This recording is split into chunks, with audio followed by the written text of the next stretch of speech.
All right, for today's deep dive, we are going way back. Forget modern AI trading bots, forget Wall Street. We're looking at a financial framework that's 6,000 years old. It comes from the richest man in Babylon, and the sources you shared treat it less like a story and more like a rigid algorithm for building wealth. That's exactly it. People read it as fiction, but if you strip away the parables, it's a non-negotiable operating system for your money.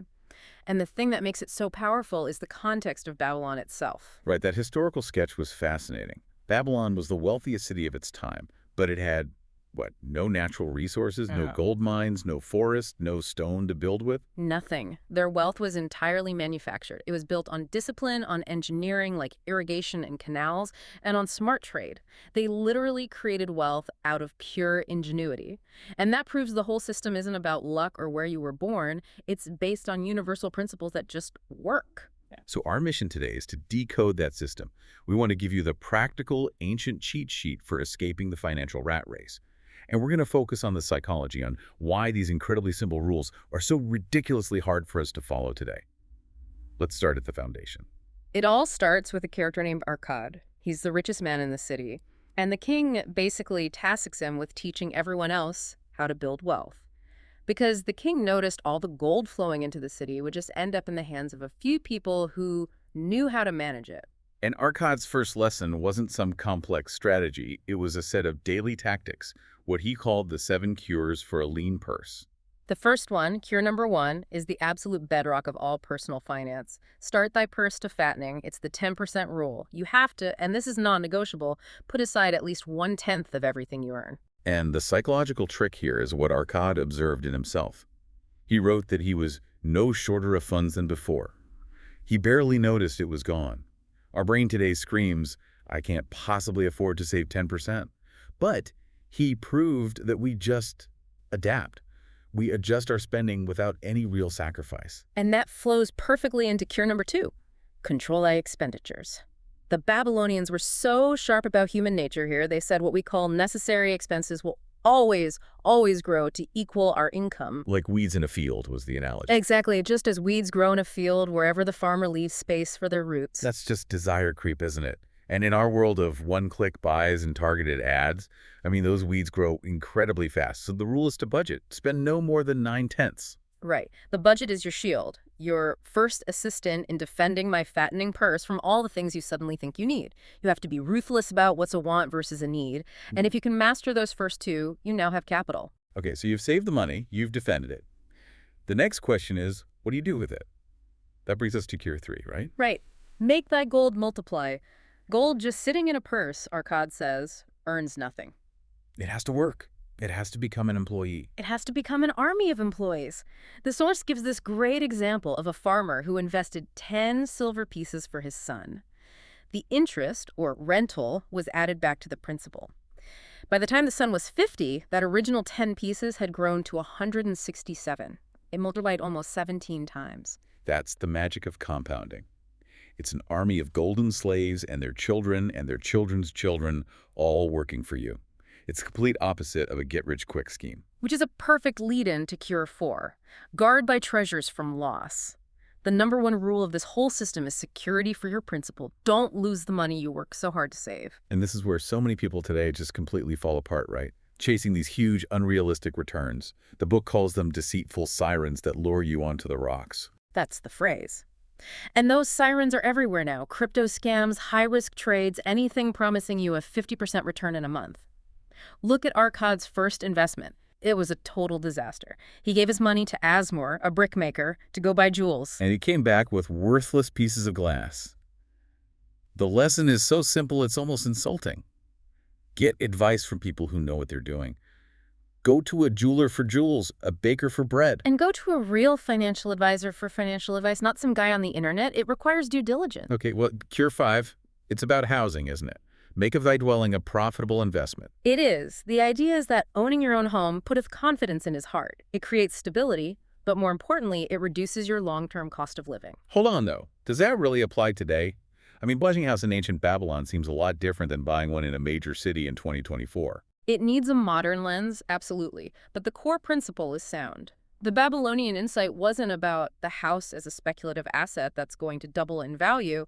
It was about reducing your future expenses. If owning frees up more of your income down the line, then it's serving the other cures. It maximizes your cash flow. So it's about financial insulation over the long term. That makes sense. Okay, cure 6. Ensure the future income. So retirement planning. Exactly. Planning for when you're older and for protecting your family. Arcad called a lack of planning a sore tragedy.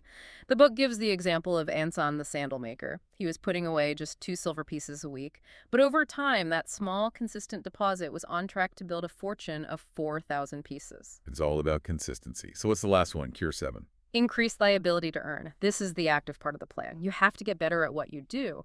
But it starts with what the book calls a strong and definite desire, not just a vague wish for more money. You have to want to be the best.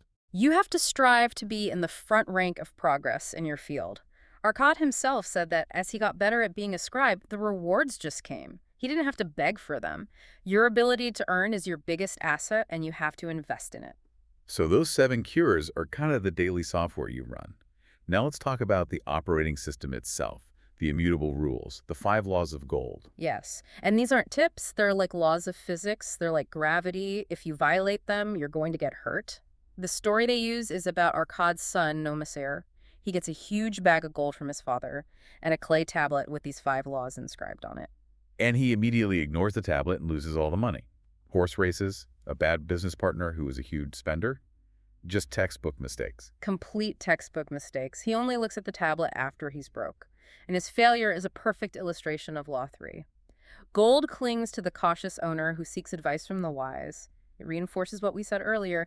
You need humility to ask for help from people who actually know. And then there are the big warnings in laws of the V&V. What are those again? Law of I says gold slippeth away from anyone who invests in a business they don't understand. Don't invest in things you're not familiar with. And Law V is even stronger. Gold flees the person who tries to force it to impossible earnings or listens to tricksters.